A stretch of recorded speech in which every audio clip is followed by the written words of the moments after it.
Toma time! What is going on, guys? Toma Tales here, and I'm going to keep it short and sweet to start off the new year, giving you guys each champion of each division in the UFC. Will your favorite UFC fighter be a champion in 2025? So sit back and let me explain to you who will be the champion of each division and why. Let's start off with flyweight. The champion is simple and easy. It will be Alexandre Pantoja. There really is no one else there to challenge him. That's why they had to bring in Kai Asakura, who was no match for the toughness, the grit. He's just a dog. Pantoja is someone you do not want to mess with. He will beat you standing, he will beat you on the ground, and he will submit you. There is no one else. Brandon Royval, no chance. Manel Kape, no chance. He is going to be the champion in 2025. Nothing will change. Let's move on to bantamweight. So obviously, currently, Merab Dvalishvili is the champion. Now, is that going to change? We have a huge fight coming up. Well, it's not a huge fight because they're not entertaining, but it's just a fight, a big fight for the division. Because if we're being honest, Merab and Umar, both of them sell 0 pay-per-view points. The only thing they're good at is fighting. They don't have an entertainment factor outside of the octagon. But in terms of who will be champion, guys, I'm going with Merab Dvalishvili. The reason I'm going with Merab is because of the way he fights. He has a tank unlike no one else. And if you think that Umar Nurmagomedov is going to outwork him, I just don't think you're being realistic. In terms of wrestling, I don't think Umar can take him down. I think it's going to be a fight simply based on endurance and who wants it more. And guys, I don't think there's a single person in the bantamweight division who is grittier and tougher and more mean than Merab. I think it's going to be a split decision win for Merab Dvalishvili, and he will be your UFC 2025 bantamweight champion of the world. Featherweight, simple. We don't need to speak about it. It's Ilia Topuria. I wish it was Max Holloway. I wish it was Max Holloway. He's my favorite fighter, and watching him lose to Ilia, getting knocked out for the first time, it was rough. It sucked. I hated every second of it. It felt like my child getting beat up in the octagon. But at the end of the day, it was Max Holloway's fault for not following the game plan. He was doing so good, backing up, jabbing, keeping the octagon range, movement, and then he decided to stay stationary and get knocked out. Ilia Topuria, your featherweight champion of 2025.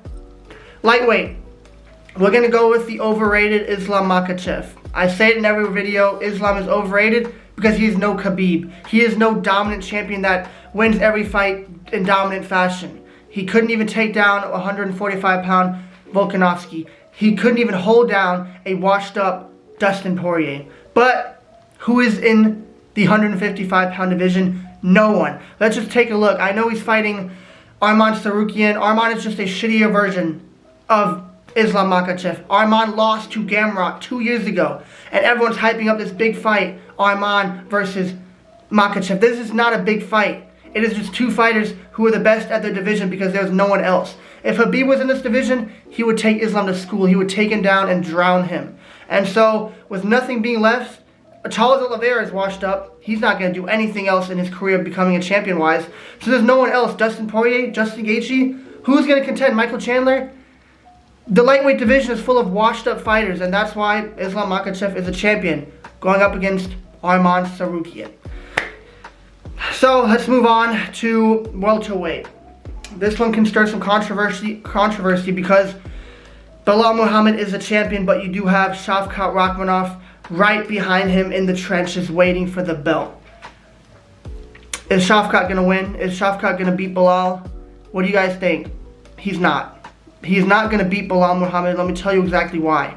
Shavkat's frame, his body is too fragile. You look at Belal, he is a bully. He looks like a bully. He is strong, he is sturdy, and he will take him down and smother him. Whether he can or can't take down Shavkat doesn't matter. He's stronger than him, and his pressure is going to just completely drain Shavkat. Shavkat has a slender, fragile body. He's a good striker, a good technical fighter who has grit. But Belal Muhammad, I guarantee you, is a 2025, continues to be the 2025 welterweight champion of the world. Whether you like it or not, we all know how boring and unmarketable Belal Muhammad is, and without the belt, he is nothing. But he will continue to have the belt and be someone because of it. Let's move on to middleweight division, guys. Who do you guys like in this division? Who's your favorite fighter in this division? Sean Strickland's mine. I love Sean Strickland. He made the UFC entertaining again. What have we been seeing lately in the UFC? A bunch of boring, unmarketable fighters who have no idea how to sell themselves, who strictly fight. And that's why the UFC is doing bad pay-per-view numbers. That's why they're not releasing their pay-per-view numbers. That's why their embedded series are not even hitting 1 million views. That's why the press conferences are getting stuck at 100K views. Sean Strickland is a light in the dark. A light in a dark where there's only wrestle fucks who don't even speak English becoming champions. So Sean Strickland, I want him to become the champion. I really, really do. But it's going to Khamzat Chimaev. If Khamzat can stay healthy. There's no way else, there's no one else who's going to be Khamzat. Dricus is going to fall. I know we have Dricus versus Sean Strickland.